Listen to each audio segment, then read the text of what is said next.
and it's really going to be a miracle in my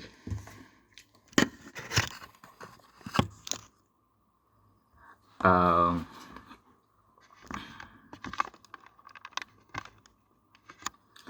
it's really going to be a miracle in my first and foremost thing is that I am going to give a lecture on so many topics, particularly about the news today. I will going to simply sum it up. The main news for today is to focus on gene mutations.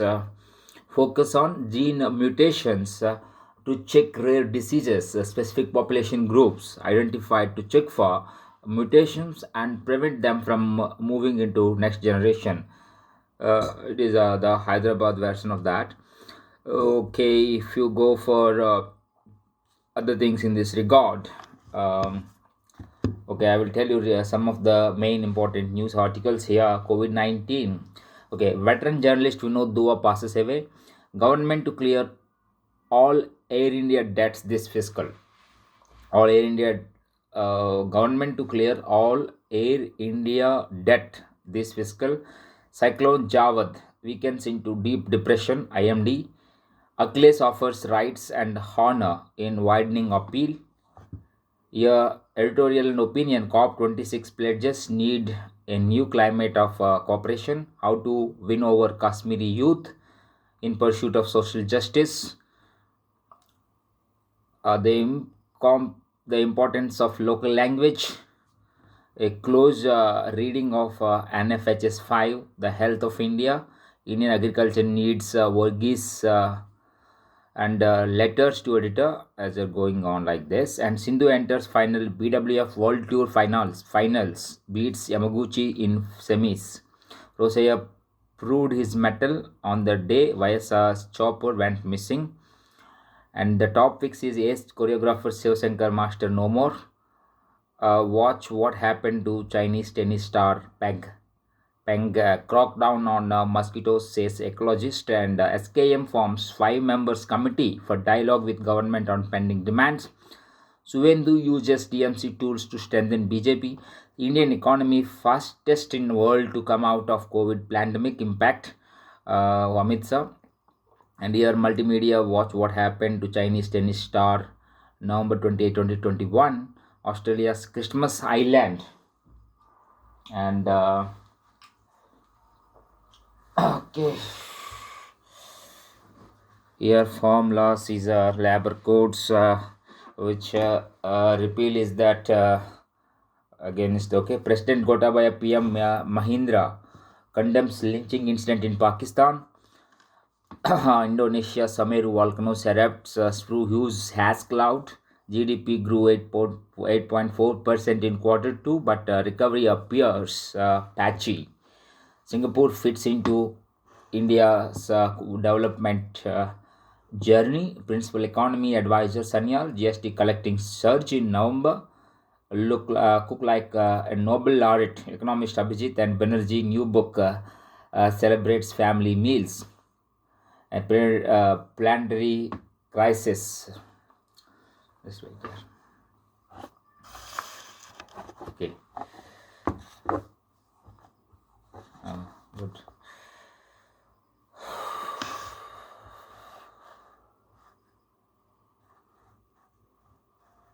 Okay. Google new 3D video call system brings distant people in the same room. Jetpacks, flying cars, and taxi drones transports future is in skies, and science quiz on the sun. And what about international news? We'll go for international news. Sri Lanka's Malayas Tamils living in inhuman, degrading conditions. UN expert. President Gotabaya PM Mahindra condemns lynching incident in Pakistan. Indonesia's Semeru volcano erupts, spews huge ash cloud. US intelligence finds Russia planning Ukraine offensive. United Nations renews anti-piracy ships off Somalia for only 3 months. China's communist blasts US democracy before Joe Biden summit. Indian American mathematician Nikhil Srivastava among 3 selected for inaugural crippled folios. In Greece, Pope to seek deeper ties with the Eastern churches. Sri Lanka's parliament condemns Sri Lankan nationals lynching in Pakistan. Contact tracing revs up in some states as Omicron reaches US. Parents of Michigan boy charged in Oxford school shooting. Brazil's Bolsonaro to be investigated for linking vaccines and AIDS. WHO chief scientist Soumya Swaminathan urges people not to panic over Omicron. Sri Lanka suffers major power outage. 70 suspected Omicron cases after Oslo party. Vaccination key to battling Omicron. WHO. UAE buys record 80 Rafale jets for 14 billion pounds. And Trump faces flurry of investigations beyond January 6 February. January 6 probe. World view with Sabasim Haider as the world jumped the guns recording Omicron. Mob in Pakistan's Punjab province lynches Sri Lankan citizen over alleged blasphemy. China launches its first cross-border BRI train with Laos. European Union Afghanistan envoy meets Pakistan charge fires into India. Ukraine says Russia amassed over 94,000 troops at borders. At border, Singapore fits into India's development journey. Principal Economic Advisor Sanyal watch Barbados become the world's newest republic. Taliban released decree saying women should not be forced into marriage. Convicted ex-head of World Athletics Lamine Diak dies at 88. United Nations say Islamic State committed war crimes at Iraqi prison. US steps to disclosure on Chinese companies. Sri Lanka detects Omicron variant. WHO says measures against Delta variant work for Omicron coronavirus too. UN plans to drastically expand plastic waste management in India. Tensions rise over Russian border build-up. US stated inquiry into Cuomo sexual harassment claims in August. Officials. The making of the Republic of Barbados. Germany locks unvaccinated out of public life. Mandate looms. UN urges truce during Winter Olympics in Beijing in February.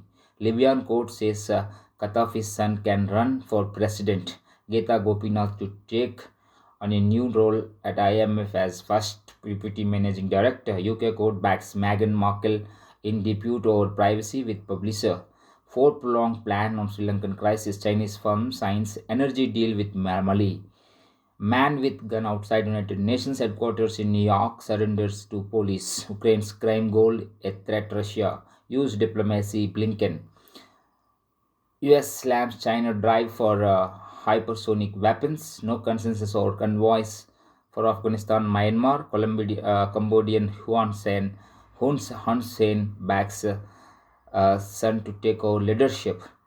Ball in US court says Iran. India European Union decide to expand clean energy cooperation. US Defense Secretary slams China's drive for hypersonic weapons. Sri Lanka offers incentive for remittances as it struggles to contain several foreign exchange crises. United Nations projects soaring humanitarian needs in world in 2022. Bomb threat on Dhaka bound Malaysia aeroplanes plane turns out to be Hawks airport official. WTA suspends events in China over Tangshu concerns. COVID-19 first case of Omicron variant in US identified. In border standoff, a manufactured refugee crisis. Russia orders some US staff to fly home. Honduras ruling party accepts election defeat. China is trying to drive Australia to its knees. US. Afghanistan faces fiscal shock. UN. Taliban urges US to release frozen funds. EU plans £300 billion infrastructure fund to counter China's VRI.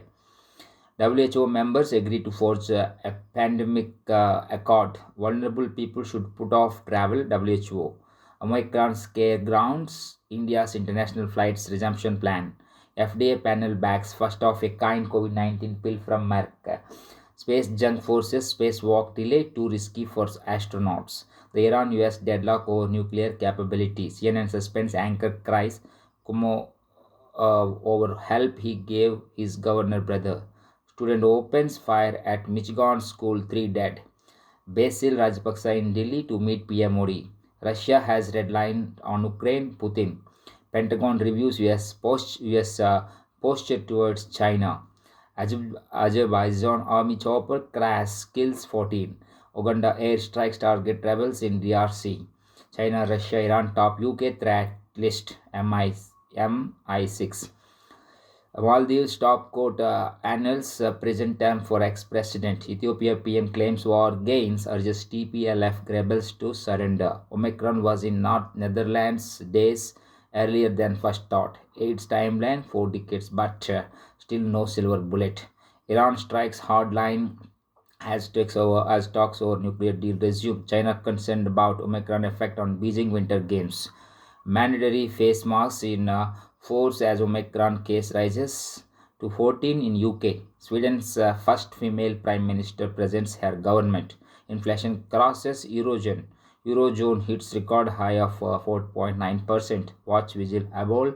Pioneer polymath disrupted. Two minority members added to Sri Lanka's heritage task force for Eastern province.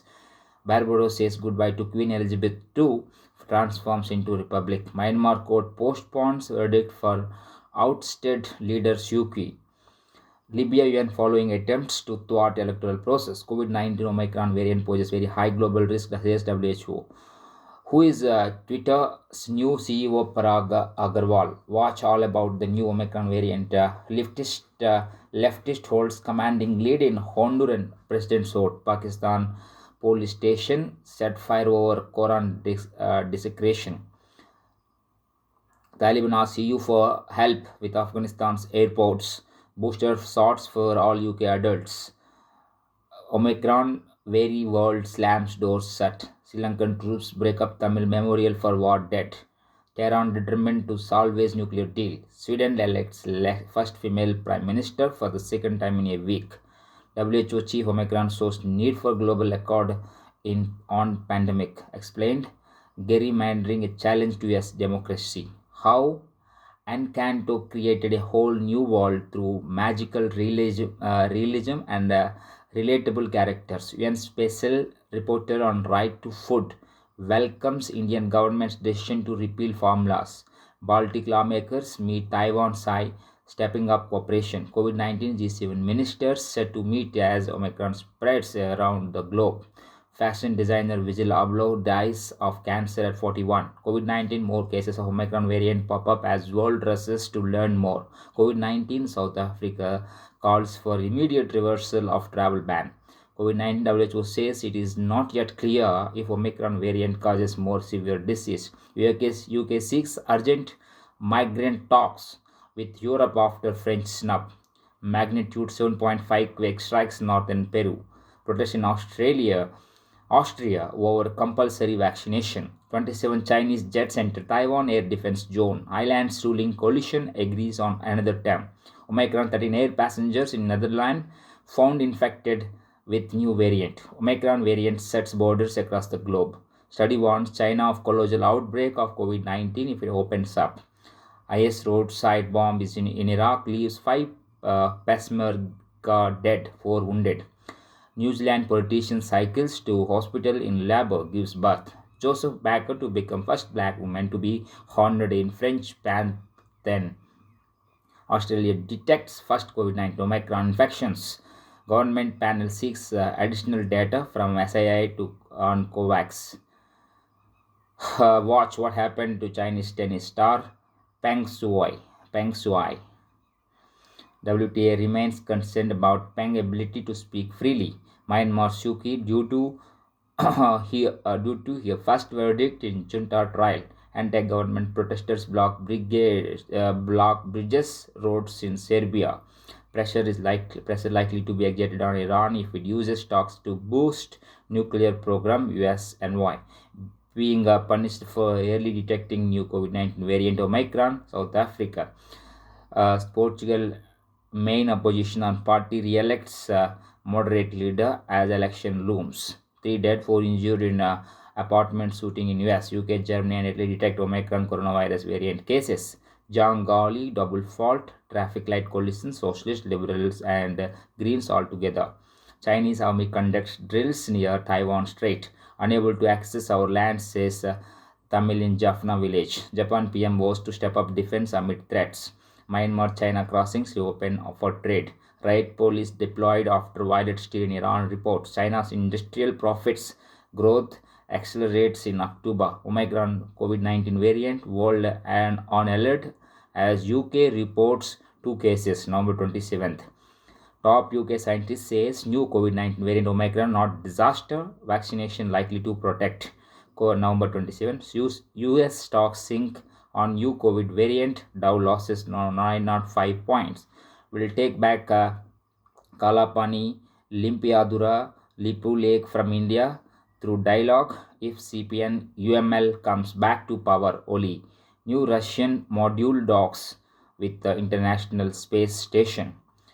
Okay, we'll take back Kalapani. Okay, what about this article? This article is about will take back Kalapani, Limpiadura, Lipu Lake from India through dialogue if CPN UML comes back to power. Oli. The bilateral ties came under strain after India opened an 80-kilometer long strategically crucial road connecting the Lipu Lake Pass with Darchula in Uttarakhand on May 8, 2020. Nepal's former Prime Minister and main opposition CPN-UML chairman KP Sharma Oli on November 26 pledged to take back the territories of Kalapani, Lipiadura and Lipu Lake from India through a dialogue if his party comes back to power.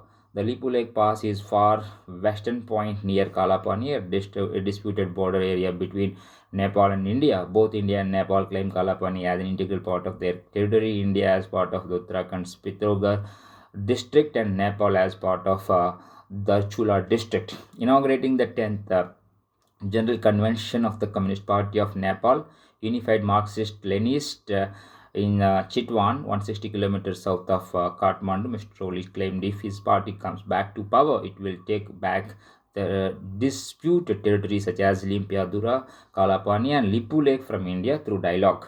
We are for resolving problems through dialogue and not for enmity with neighbors, he added. Mr. Oli exuded confidence that the CPN-UML would emerge as the largest political force in the general elections slated for next year. The bilateral ties came under strain under then Prime Minister Oli after India opened a 80-kilometer long strategically crucial road connecting the Lipu Lake Pass with Darchula in Uttarakhand on May 8, 2020. Nepal protested the inauguration of the road, claiming that it passed through its territory. Days later, Nepal came out with a new map showing Lipu Lake, Kalapani and Limpiadura as its territories. India reached sharply to the move. In June last year, Nepal's parliament approved the new political map of the country featuring areas which India maintains belong to it. After Nepal released the map, India reacted sharply, calling it a unilateral act and cautioning Kathmandu that such artificial enlargement of territorial claims will not be acceptable to it. In his address, Mr. Oli said his party is committed to safeguard Nepal's independence and sovereignty and that it is for conducting international relations on the basis of mutual interest and benefit. Meanwhile, addressing the inauguration program as special guest, Prime Minister Sahib Bahadur Daubba urged all political parties to come together and join hands for the development of the country. We all were on the draft the constitution. Now it is time for us all to move forward for the development of the country, said, wishing the convention a success, rule of law, safeguarding of democracy, national sovereignty and prosperity of the country constitute the goal of all parties and it should be so. Mr. Daubert asserted. Besides leaders from major political parties of Nepal, representatives of parties from various countries including Bangladesh, India, Cambodia and Sri Lanka also attended the event. BJP leader and former minister Harshvardhan was among the foreign delegates who took part in the inauguration of the General Convention. Now we'll go for November 27, new Russian module docks with International Space Station. Moscow. The new spherical module has 6 docking ports and will allow potential future expansion of Russian segments of the station. The Russian cargo craft carrying a new docking module successfully hooked up with the International Space Station Friday after 2-day space journey. The new spherical module named Prichapaya docked with the orbiting outpost at 6:19 p.m. Moscow time. It has six docking ports and will allow potential future expansion of the Russian segment of the station. The module has moved to the docking port of the new Russian Nauka laboratory module on Wednesday. Soyuz rocket took off from the Russian launch facility in Baikonur, Kazakhstan, carrying the Progress cargo ship with the Prichal attached to it. After entering space, the cargo ship with the module went into orbit.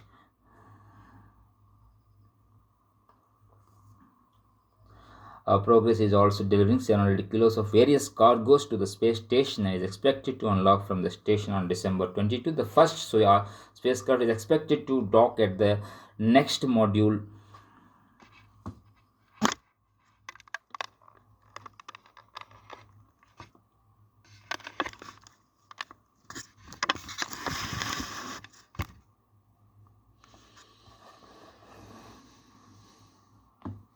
Shame that. The space outpost is currently operated by NASA astronaut Rajachari Thomas Morrison Kerala.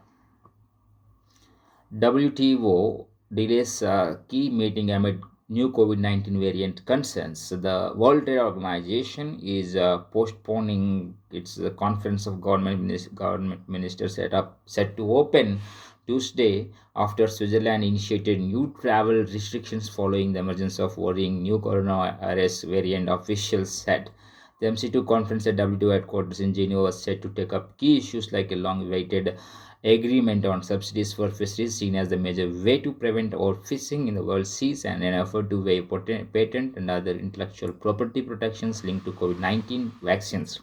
Ambassadors from WTO's 164 member states agreed Friday to delay the 4-day conference after the new Swiss travel restrictions meant all participants wouldn't be able to attend in person, and the virtual meeting was not deemed to be an option at the Geneva-based trade official said on condition of anonymity because he was not authorized to discuss the matter publicly. British Ambassador Simon Manley tweeted a photo of WTO Director General Goki Akinjo-Iweala in a dais during the meeting of ambassadors and wrote that it depicted her announcing the postponement over the health situation and the inability of all delegations to attend. The European Union's International Trade Office Twitter page said the Euro conference is postponed for now, a difficult but wise decision by WTO given the epidemiological situation. Okay, now we'll go to editorial opinions. Now, corridors of death and elephant deaths on tracks recast these apples and oranges ranking method, a white touch to a refreshed green revolution, and breathing fresh air into the NCR's pollution control. Should the state stop focusing on population control?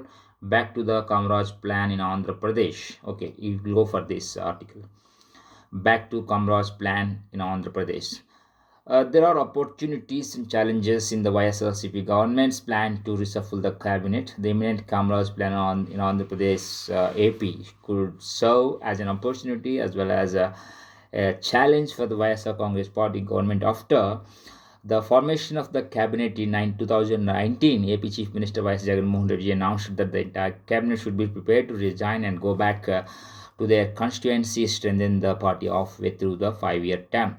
In 1963, the Chief Minister of the then Madras state, K. Kamra, suggested to Prime Minister Jawaharlal Nehru that all senior Congress ministers should resign and take up party work to revitalize the Congress. This was immediately accepted and implemented by Nehru.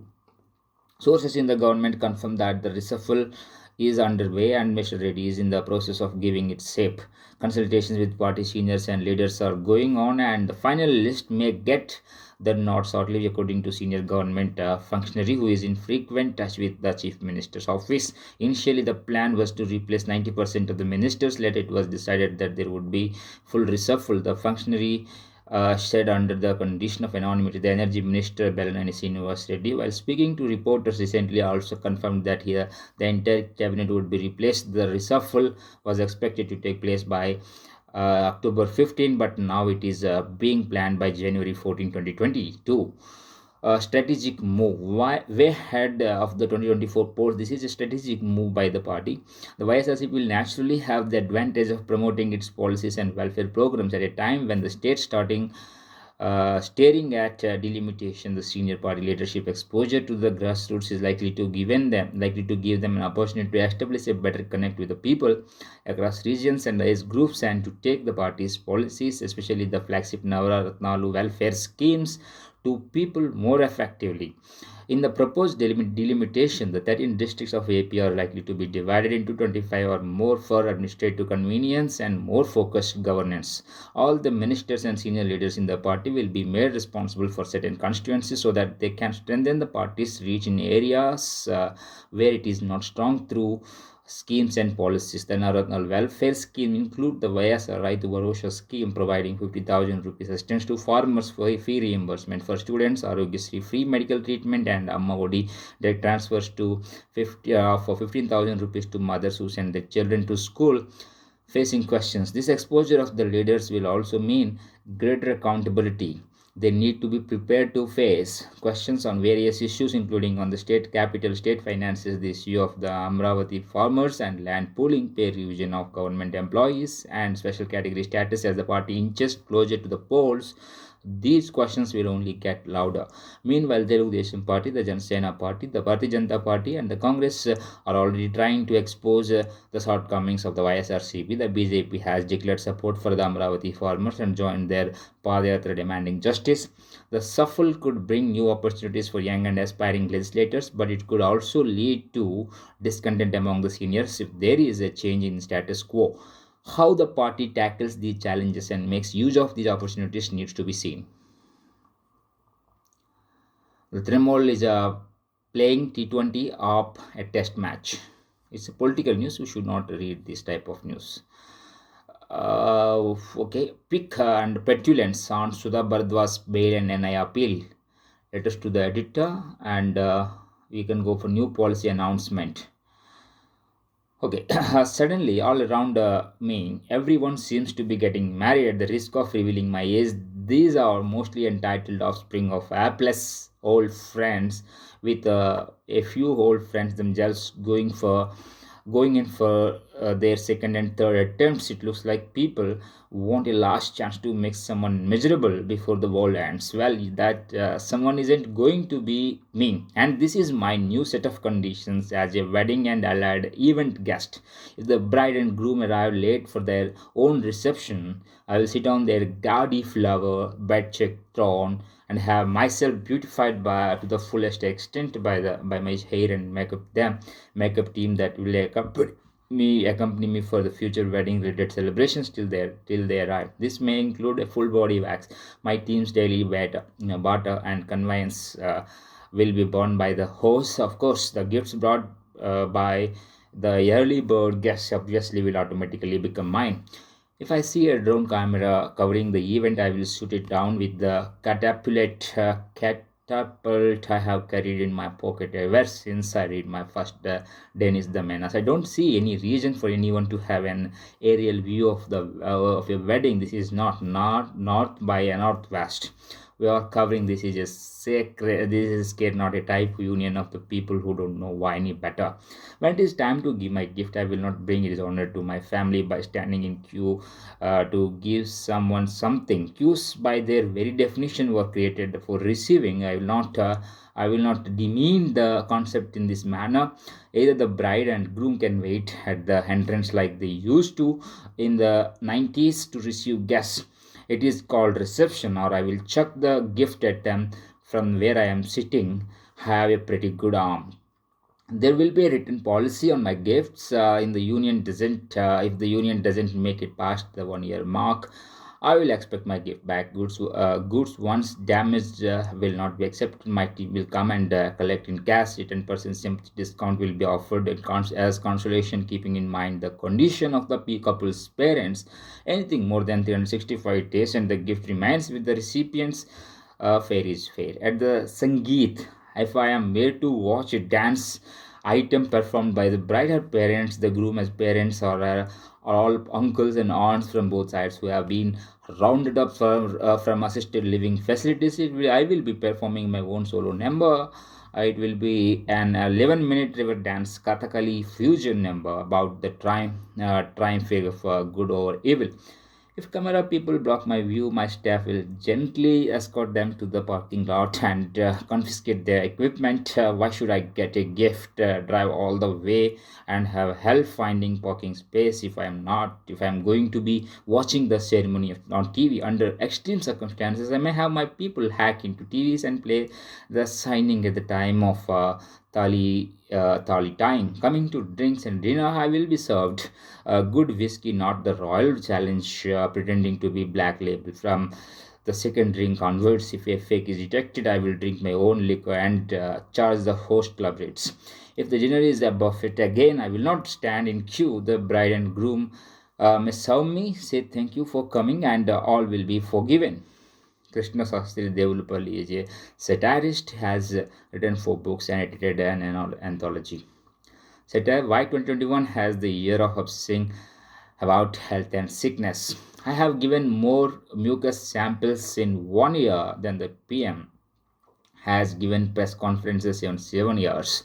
It's finally that time of the year when we perform the annual ritual of looking back and taking stock. It's time to add up the pros and subtract the cons and provide customer feedback on the year you have just consumed. Maybe even assign a rating, but I'm not going to do any of that because that's boring. I have a better idea. How about out I give you a comprehensive update of my health performance in 2021. I know it's a popular pastime in India. No matter where you go, people are most interested in your health.